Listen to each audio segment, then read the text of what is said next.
everybody out there, you're tuned in to 91.8 The Fan. You're in my corner, and I have a returning guest in the corner. Would you like to unveil your secret identity to the masses?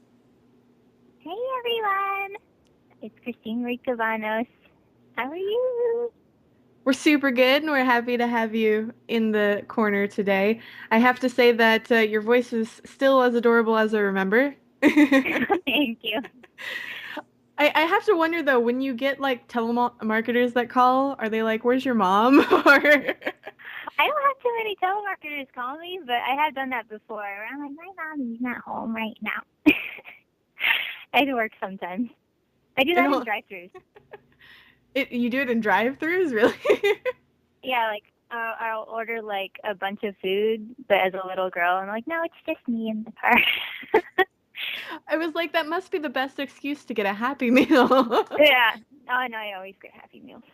Oh, me too. Thank God. I'm not the only one. Because, like, that's the perfect amount of food, you know? It is. I think that should be, yeah, like that's the regular adult amount of food that you should eat at McDonald's, honestly. And then as a bonus, you get a toy. Sometimes the toy sucks, other times the toy is kind of cool. And my last toy was Lego Movie Cups, which was pretty cool. Oh man, you got lucky. I got like I got a toy from, like, it was a bobblehead from P-Man and Mr. Sherman or whatever. Or Peabody and Oh, Mr. okay. Sherman. Like, that's I the last toy I got from fast food. And I was like, oh, it's a bobblehead. I have nothing to do. Like, to do where with am I it. gonna put it? You know? Yeah, I know. I think the last one I kept from McDonald's was like, it was like Venom, and it was a stamp, essentially. Like, Yeah. it did little like web stamps on pieces of paper, and I just thought it looked cool, Oh, and so I that's kept it kind of for some cool. reason. Well, that's a pretty cool toy. I can see why. But instead of talking about your fast food needs, because I'm sure the fans really wanted to know that. They're just dying to know. What do you eat every day? Do you order the Happy Meal? Yes, that's. What do you get at Starbucks? Yeah, like the real questions here on 91.8 The The Fan. hard hitting. But yeah, one thing I did want to ask you about, especially since it's a really big thing here Mhm. on the staff and also because of the fans, we actually had a week dedicated to the game, at least the first release of the game. We've been calling it Dragon Roombas, Dang It Grandpa, but I'm talking about Danganronpa. And I believe you've been able to reveal who your character in that game is. Yes, I have. I'm Chiaki Nanami. And now, can you In this, actually yeah. say anything about your character at all, or are you kind of have to be really hush hush? I don't. I think. Well, I feel like my character's got a lot going on. She seems pretty prominent, and I'm really excited for everybody to hear her. But I don't want to give away too much because I know that Danganronpa is like very, it's all about the mystery. So I don't want to spoil anything for anyone.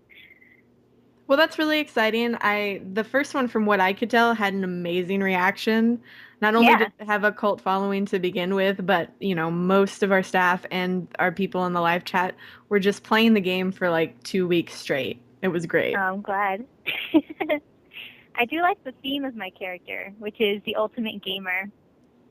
Oh, So lucky. yeah. So I like her little themes. It's really cute. I think everybody has a little theme, right? I haven't seen the other characters, but everyone has their own little niche or something, right? Well, I don't know much about the characters from two because I haven't played it. I only know Mhm. about the first one where everyone had an ultimate something or another.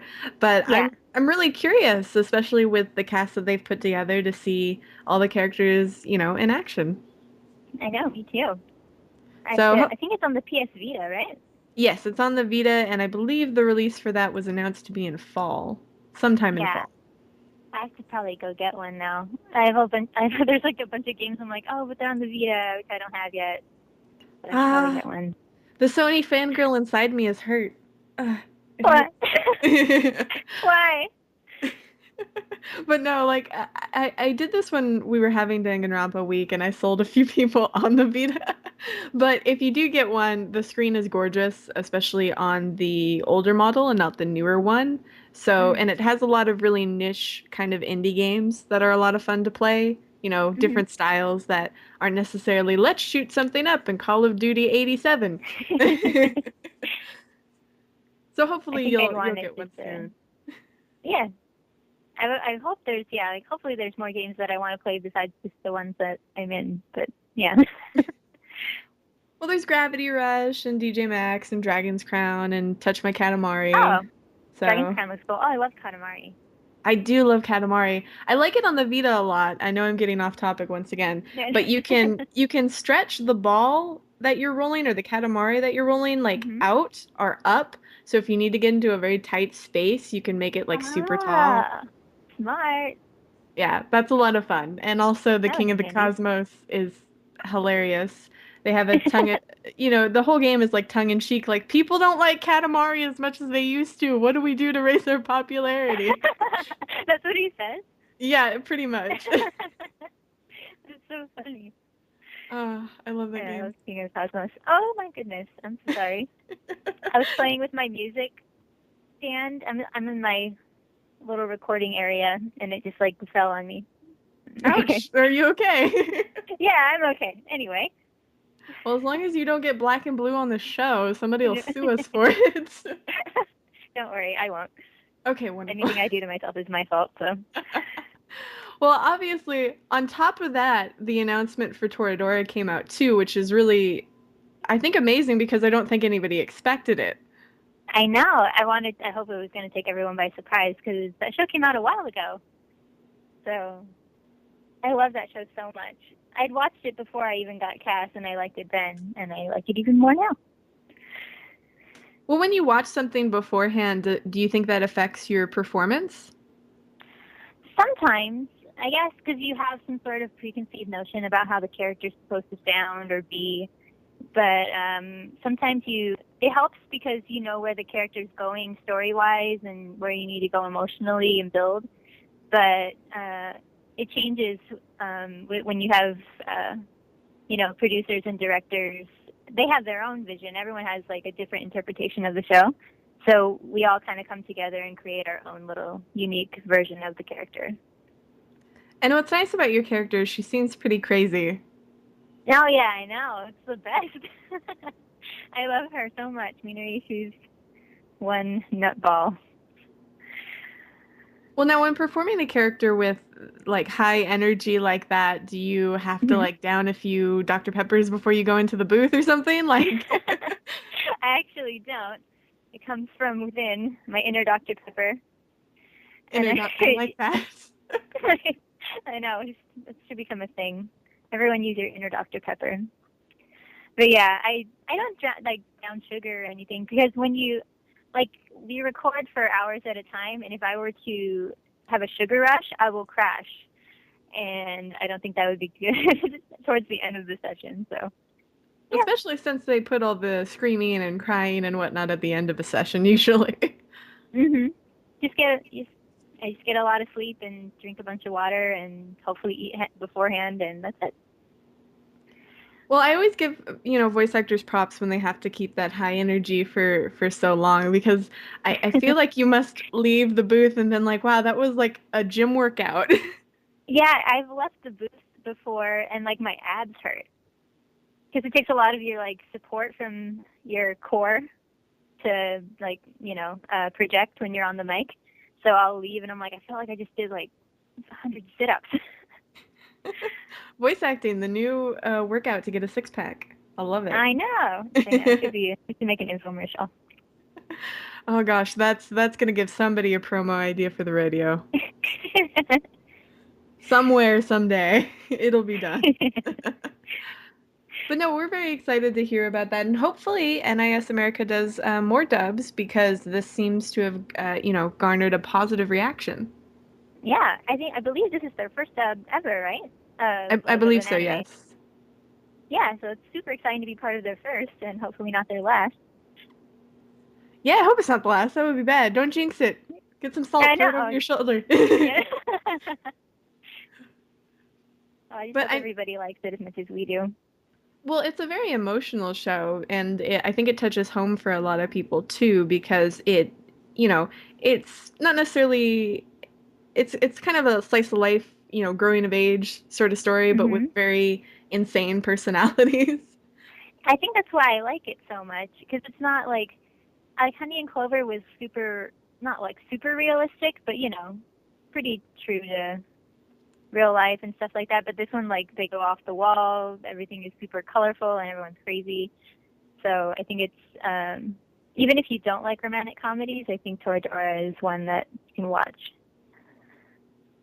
Yeah, because a lot of slice of life can be very mellow, and it can almost Yeah. kind of feel sort of like it keeps going and going, especially if you're not invested into it. Mhm. And this one has a lot of like interesting character development and different love interests going on. So there's like something for everybody, and I think it's, I don't know, it's just really well put together, and I love it a lot. Well, we're happy that you like it because that means that it's going to be amazing. I feel like anything that a voice actor tends to love, their performance is just, out of this world. Let's hope so. But, the fans are also catching you on quite a few other, places, especially TV. You've been on, shows like Sword Art Online, which have been on Toonami, Mhm. and that's That was really super fun. exciting. Yeah, Silica is so cute. I love her so much. I wish she was in it a little more. I had my cute little episode though. I actually just finished. If you guys didn't catch it on Toonami, it's now streaming in English on Netflix, and I just binge watched it. Like I was watching it before you guys called me. That's the best way to spend the Well, day. it is. I clean my kitchen while I watch Sword Art Online. There you go. Yes. So not only have we figured out the best exercise mechanic for voiceovers, but the best way to distract yourself while you're cleaning to do it Yeah. Yes. faster is watching anime. Perfect. This Anime is a on very Netflix. informative interview. But that was must have been kind of paramount to be a part of a show that was able to be on Toonami because I feel like Toonami coming back is such a major thing that has affected a lot of older anime fans and younger anime fans. Yeah, it is. I know that's like super nostalgic for a lot of people, and it's really exciting that it's back. And I'm really happy that I get to be a part of it, the return. And so have you gotten to hear any reaction from that at all? From the airing of Sword Art. Yeah. Yeah, well, like whenever episodes would come up, I would always get tweets of people saying like, "Oh, Sword Art Online's coming," and then like everyone seems to really love it. And I believe Bryce, like when he would go to cons, they would stay up late on Saturdays to watch it together, and I thought that was so cool, and everyone was so into it. So it makes me really happy. That's cute. That's like a sleepover panel. I love Yeah, it. I remember he was at a con when my episode aired, and he like live tweeted about my episode, and he was like telling me about it. He's like, I'm gonna live tweet it tonight, like watching stuff, and I was like, yeah, it was really exciting. It was so cute. I just imagine like all the voice actors in their jammies now with a bunch of like random con goers playing pranks on each other, like somebody sticking ice in the back of somebody's shirt or something. It's wonderful. That would be super cute. There has to be popcorn, hopefully feather pillows. A convention needs to do that soon. I know convention Yeah, heads listen, so take my idea and run with it. Go forth. pajama party next con. Well, do you have any conventions coming up that you want the listeners to know about? Let's see. I'm going to be going to SAC Anime this summer. So that's really exciting. And that's going to be my first time there. And I have a couple others that I can't talk about yet, but I'll let you guys know once I can. Dun dun dun dun. It'll be Dun. a surprise. Well, for the fans who want to keep up to date on that, where can they stalk you in a nice way on the internet? You guys can stalk me on my Twitter, which is at ChristineMCVA, or you can go on my Facebook page, which is just Christine Marie Cabanos VO actress. And I always update, my new roles or like appearances there. So yeah. Hey, perfect. Well, do you have any, projects that have recently come out or that you're working on that you can talk about? There is one. I don't know how many people have heard it, but I am the newest fighter on DOA Ultimate 5. Ooh, that's I, exciting. yeah, I play Marie Rose. She's like a gothic Lolita powerhouse, and I love her. She's like, I think she's the only girl in the game with no boob physics. Like she's pretty flat chested, but she's so strong, or at least like from the gameplay that I've seen. And I believe she comes out on the like on the PlayStation Network on the 26th, and then on Xbox on the 27th of this month. So you guys can go download her I was and just kick some about butt. to ask you about the, being a part of the game that defined boob physics, but it's kind of lackluster when you're the one character with no boob physics. I know, it kind of made me sad because I was like, finally I get some like a well endowed character. Most of my, yeah, as you guys know, most of my characters are pretty little and not too gifted up in the chest region, but it's okay. She's super awesome anyway. I like that that's, a goal for you to strive for, though. I I wish it was a character that actually looked like a woman and not like she was 11. I guess I just don't sound like big boobs. I sound like flat boobs. That's okay. I don't think people are going to complain about that. There are some people that really like that preference. So. I do like that she has pigtails, which seems to be an ongoing theme with my characters. That's true. I think she's like my fourth or fifth character with pigtails, which is pretty That must crazy. that must be really interesting to go back and kind of compare your characters and be like, wow, I get cast for pretty similar, anime stereotypes a lot. I do. I have, yeah, like four girls with pigtails. I have two people who have animate hair, and I have three beast tamers, which is pretty cool. That's funny to me. But hey, if it gets you work, what does it matter, right? Yeah, doesn't matter. Well, no, that's exciting. So I can't wait to, hear you in the game. Fighting games are always interesting for me, as a fan because I realize that you guys have to just belt or like be in really weird situations. Like somebody just stabbed you in the gut with a fire hydrant and it was Yeah, on I or know. something. Yeah, it's super fun to do those. You get all your energy out, and it's very, or like, I guess if you have any pent up aggression, it's a good way therapy for you. Well, at the same time, do you find that sort of thing difficult, or do you see it to be kind of more enjoyable? Because some voice actors love to do the reaction sounds. I actually really like the reaction sounds, and I've kind of grown like I grew up with fighting games and stuff, so I've grown used to how they're supposed to sound and how to make the sound. So yeah, I enjoy it. Well, now is there for a direct from your standpoint, has a director ever said something along the lines like given you a really strange like here's how you die scenario? I don't know if that happened with DOA. I think the weirdest ones are probably from like maybe Skullgirls, because as you guys know, the director of Skullgirls was Christina V, which is my friend. So she would give me directions that only like we would understand.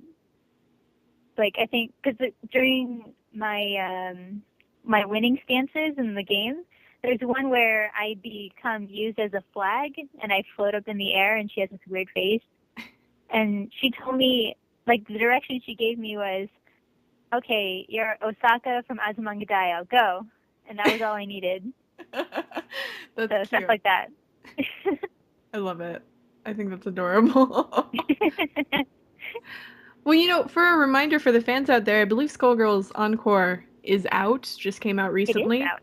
Hmm. Yes. So there you can pick it up if you haven't yet. And it has the new characters as well. So It that does. that, It's that still squiggly. seems like a cult favorite too, actually. Yeah, I know. I'm really happy that Skullgirls has a bunch of staying power and the fans are true to it. I just played recently, actually, with the girls. Oh, how did that go? That was good. I hate to say this, but I'm pretty bad at the game. I'm a really good button masher, but I made it through the game. It only took me like 14 tries at the end to defeat Marie, but Oh, that's not whatever, who's bad. counting? No, if you were on normal or even if you were on easy, that's not bad. I understand. I would no, I was on like the easiest mode possible. It was really sad. You don't have to make me feel better. It's okay. If it makes you feel better, I actually found I enjoy fighting games. I love Tekken. I love Mhm. Arcana Heart.